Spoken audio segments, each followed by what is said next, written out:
Somewhere right now, there is a diamond tiara sitting locked away, unseen, unworn. It was designed to look like rays of light. Its name was a promise, Light of Hussein. And the woman who wore it, who blazed through state banquets in London, royal dinners in Spain, and the grandest ceremonial rooms in Europe, has barely been photographed in it since 1999. She didn't lose it. She didn't sell it. She simply stopped wearing it. And when you understand why, the whole story of Queen Noor of Jordan opens up in a way that is far more extraordinary and far more heartbreaking than any fairy tale about an American girl who married a king. Because before there was a queen, there was an architect. Before there was a tiara, there was a woman carrying rolled-up blueprints across construction sites in Tehran and Amman. Before there was a crown, there was a choice, and that choice cost her almost everything she had.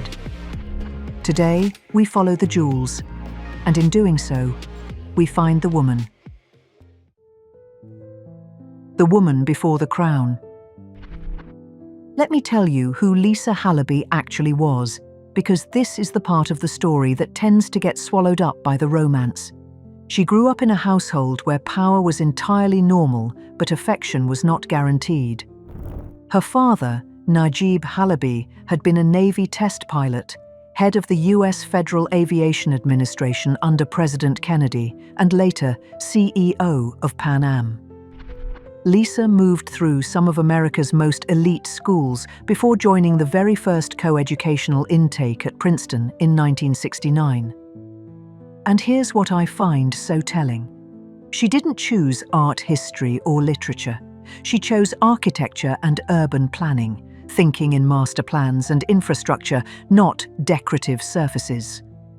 After graduation, she went as far from Georgetown cocktail parties as she could manage, Australia, designing new towns. Then Tehran, working with a British planning firm on a model capital city centre for the Shah's Iran. When Iranian politics turned dangerous in the mid-1970s, she left abruptly, learning early how fragile a so-called normal life could be when history turned. By the time Lisa arrived in Jordan in 1976 and 1977, she was a seasoned professional in her mid-20s, carrying blueprints rather than debutante photographs. Her father had been asked by the Jordanian government to help redesign the national airline. She joined his new firm as Director of Facilities Planning and Design, responsible for staff housing, training facilities, aviation infrastructure. She was, in the most literal sense, building the physical future of Jordan's civil aviation. Then came the moment that changed everything. In 1977, while working on the development of the new Queen Aliyah International Airport outside Amman, Lisa attended the opening ceremony for the terminal. A terminal bearing the name of King Hussein's third wife, Aliyah, killed earlier that year in a helicopter crash. The king arrived not as a romantic hero, but as a recent widower presiding over a memorial to his dead wife. Lisa was there in her professional capacity, part of the technical team. Their first connection was rooted in work and grief. What followed was not an instant fairy tale, but an intense friendship that turned into a brief, startling courtship. To escape the constant presence of aides and security men, as Lisa later recalled, "We courted on a motorcycle. It was the only way we could get off by ourselves." A king and an architect stealing privacy on a motorbike through the Jordanian hills. The formal courtship lasted only about 6 weeks. King Hussein proposed on May 13, 1978. They married barely a month later. And Lisa Halaby, anti-war activist, Princeton graduate, construction site veteran, became Queen Noor of Jordan. The price of saying yes. She has written that the idea of being his fourth wife, or anybody's fourth wife, was troubling to her. This was not a woman who leapt naively into a fairy story. The person who said yes to King Hussein was not running toward a crown. She was stepping into what she understood even then as a daunting, irreversible project. The first thing she surrendered was her own name. On her wedding day, the chief Islamic judge recorded her not as Lisa, but as Noor al-Hussein, Light of Hussein. In her memoir, she returns more than once to the moment when she first heard Jordanians use her new name without hesitation. A small but piercing sign that Lisa had begun to recede in the public imagination. The second sacrifice was religious. Born into a Christian family, she converted to Sunni Islam in the days before her marriage. In a 1991 conversation in Los Angeles, she patiently explained that what Westerners saw as religious extremism was often a symptom of political despair rather than a feature of Islam itself, making clear she understood she was being scrutinized both as a convert and as a symbol. The third sacrifice was her passport. She renounced her American citizenship and took Jordanian nationality, legally binding herself to a small, vulnerable monarchy in a volatile neighborhood. Relinquishing a powerful blue US passport in the late 1970s meant accepting that, in any crisis, her fate would be tied to Jordan, not to the superpower of her birth. That decision would come back to haunt her. She also surrendered a professional identity that had been unusually robust for a woman of her class and era. After the wedding, she moved almost overnight into the role of Queen Consort, suddenly responsible for 3 bereaved stepchildren and the small army of staff running the palaces. She could no longer be an anonymous planner whose work spoke for itself. Every visit to a village, every speech at a school was now photographed, passed, and judged. Perhaps the most profound surrender was of any simple, singular identity. She went from being an affluent, somewhat rootless American of Syrian and Swedish descent to the focus of both Jordanian suspicion, because she was foreign, and Western suspicion, because she chose to champion Jordan's interests. She did not glide into the role of queen. She fought for an integrated self inside it. The wedding and the jewels. On June 15, 1978, in the Zahran Palace in Amman, the ceremony was both austere and wildly symbolic. Following Muslim custom, she was the only woman physically present in the ceremonial room, facing the king, the chief Islamic judge, and male witnesses including Hussein's brothers and her own father. They recited vows from the Quran, and at the end of the ritual, the new queen emerged not as Princess Lisa, but as Queen Noor al-Hussein, instantly elevated beyond the princess title many had expected. Her appearance that day was a deliberate act of translation between worlds. She wore a custom Dior gown in white silk crepe, based on a simpler Yves Saint Laurent dress she already owned, with long bell sleeves, a high neckline, and subtle gold embroidery. No tiara, no diamonds in her hair. Instead, a wreath of fresh white flowers anchored a transparent veil. And yet, she quietly smuggled in beloved American rituals. Her something blue was a sapphire stick pin from Tiffany & Company, a gift from her father. Her something new was a pair of diamond drop earrings from a set given by Saudi Arabia's Crown Prince Fahd, worn as simple studs with the pendants removed.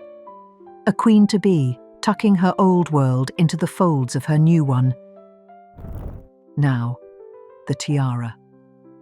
Within a short time of the wedding, King Hussein presented his new wife with a striking modern tiara composed of radiating diamond sunbursts, its abstract rays fanning up from a diamond base. The sunburst design was a deliberate play on Noor's new name, Light of Hussein. Initially, the rays rose to a single central point. Later, the tiara was altered to feature multiple graduated peaks, giving it a more contemporary, almost architectural skyline. A tiara designed to look like light itself, given to a woman whose very name meant light. It is either the most romantic gesture imaginable, or the most complete act of remaking someone into a symbol. Over the next 2 decades, that sunburst tiara became her signature jewel. It appeared at banquets during Queen Elizabeth II's 1984 state visit to Jordan. Queen Noor, an American-born Muslim queen, sitting opposite the British monarch in white tie dress, the tiara signaling she could inhabit the same ceremonial language of diamonds and orders, even as she represented a very different culture. The same tiara crowned her during a state visit to Spain, at dinners with King Juan Carlos and Queen Sofia. One of her most famous bejeweled appearances came in London in 1995, at the Guildhall banquet for the 50th anniversary of VE Day. The diamond sunburst blazing above her honey-coloured hair, flanked by European sovereigns. An American-born Arab queen, in a tiara that literally evoked light, standing in the City of London. The image is a visual shorthand for the bridge role she tried to play between West and Middle East. Her collection mixed high Western houses with regional pieces in ways that spoke to her hybrid identity. She was photographed wearing Chaumet's historic Talhouette diamond scroll tiara on loan for a state banquet in Luxembourg in 1985. Jewelry writers have highlighted her frequent use of deep blue sapphires and turquoise, stones with particular resonance in Middle Eastern traditions of protection and wisdom. And one piece I find especially moving, a dramatic necklace of mother-of-pearl panels set with rubies, citrines, star sapphires and diamonds, thought to be by Marina B., worn by Queen Noor in family portraits in 1985 and again at a Paris award ceremony in 2010. In 2023, her daughter Princess Raya had that necklace converted into a tiara for the wedding gala of Crown Prince Hussein. A large sapphire and diamond brooch Noor wore repeatedly through the 1980s and 1990s was later incorporated into Raya's bridal headpiece as well. A literal resetting of the mother's jewels into the next generation's story. The breaking point. And then came the Gulf War, and everything shifted. When Iraq invaded Kuwait in August 1990, King Hussein tried to position himself as a mediator, opposing the invasion but arguing passionately against a US-led war. Many in Washington and London who had long seen him as a pro-Western ally treated his refusal to align with the coalition as a betrayal.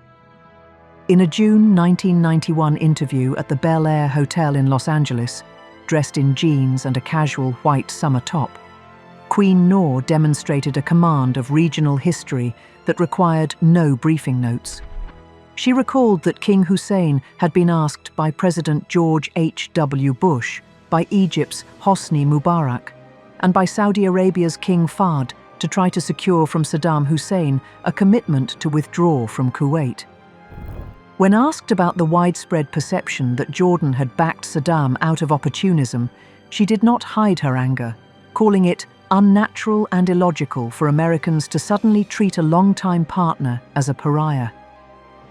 She was particularly bitter about stories, later corrected in official hearings, that accused Jordan of breaking the embargo and shipping arms to Iraq, noting that clarifications came long after the damage to public opinion was done.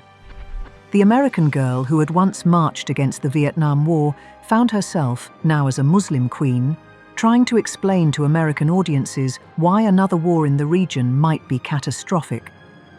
In the early 1980s, Western coverage had played up the all-American princess angle, the blonde Arab queen who looked like a Kennedy and charmed Washington society. By 1984, she was already drawing criticism for openly challenging US policy toward Israel at a Foreign Policy Association event in Washington. During and after the Gulf War, those earlier speeches were reread through a harsher lens. For someone who had given up her American passport and her familiar social world, it was a moment when the cost of that choice was measured in public contempt. The American-born queen was expected to apologize for her husband's decisions on US talk shows and at private receptions, even as she tried to keep her adopted country from being crushed by sanctions and war. The end and the silence. King Hussein's first brush with cancer came in the early 1990s. By 1998, he was back at the Mayo Clinic with an aggressive form of non-Hodgkin's lymphoma, undergoing intensive treatment, including a bone marrow transplant that ultimately failed. Queen Noor was at his side throughout. In January 1999, just weeks before his death, Hussein abruptly stripped his brother Crown Prince Hassan of the title and named his eldest son, Abdullah, as Crown Prince instead. Queen Noor had long hoped her own eldest son, Hamza, might eventually inherit the throne. In the final settlement, Hussein tried to honor that wish. He made Abdullah his direct heir, but indicated that Hamza, then 18, should be next in line. A final gift to Noor, an attempt to secure a path to the throne for her son.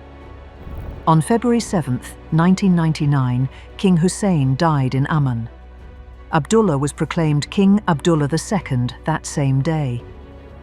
In constitutional terms, Noor became Queen Dowager, the widowed queen, rather than Queen Mother, because her stepson, not her own child, had inherited the throne. She retained the style Her Majesty Queen Noor of Jordan, while Abdullah's wife became Her Majesty the Queen of Jordan.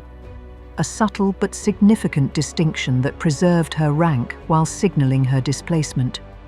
For Prince Hamza, the arc was even more brutal. Crown Prince from 1999 to 2004, he was unilaterally stripped of the title by King Abdullah. 5 years later, Abdullah named his own eldest son as Crown Prince, definitively closing off the path King Hussein had tried to reserve for Noor's child. Then came 2021. Jordanian authorities announced that Prince Hamza had been detained over what officials described as a plot to destabilize the kingdom. Hamza released a video declaring he was under house arrest. Within hours, Queen Noor took to Twitter, praying that truth and justice will prevail for all the innocent victims of this wicked slander. Later that year, she tweeted that she hoped Hamza would be justly freed ASAP, able to give his children a natural, hopeful and uplifting Jordanian upbringing. For a woman who once believed her son would sit on his father's throne, watching that son under house arrest, accused of sedition by his own half-brother, is the final, bitter consequence of the succession drama that began at Hussein's deathbed.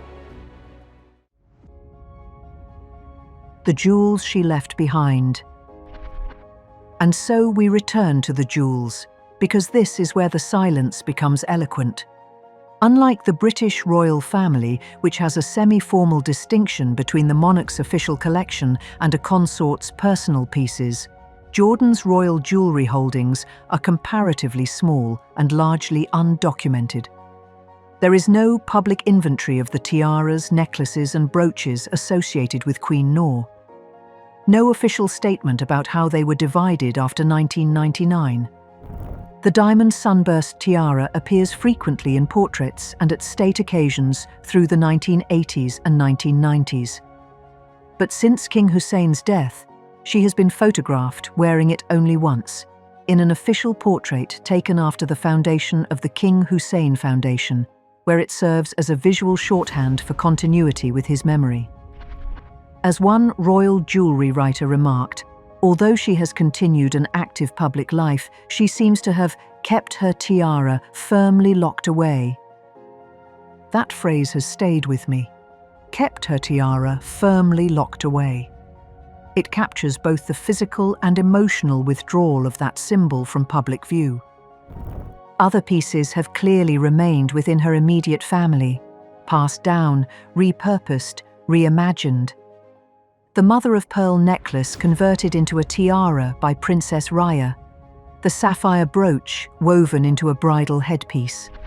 Rather than a fixed dowager's collection kept intact for status, the jewels are being treated as adaptable tools for the next generation of women. There is something quietly powerful in that. Since 1999, Queen Noor now divides her time between Jordan, Washington, D.C. and England.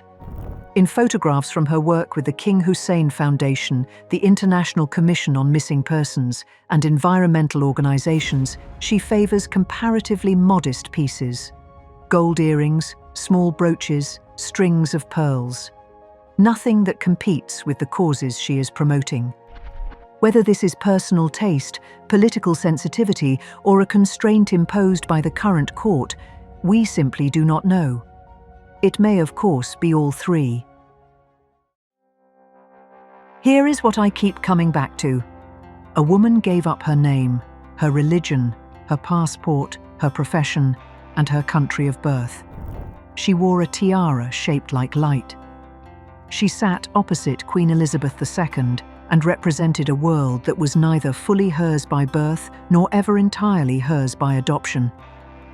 She watched her son's inheritance dissolve piece by piece over 2 decades. And now she moves through the world in gold earrings and small brooches, her most spectacular jewels locked away somewhere, off camera. The blank spaces in the jewel case are part of the emotional truth of her story. The things a queen cannot say, but can quietly stop wearing. So I want to ask you, do you think those jewels will ever be seen again? Perhaps on the next generation of Hashemite women. Already, we've seen glimpses of that. And was the sacrifice worth it? Tell me what you think in the comments below. And if stories like this one, the real history behind the tiaras and the titles, are why you're here, please give this video a like and subscribe to the channel. There are so many more hidden histories waiting to be told. I'll see you in the next one.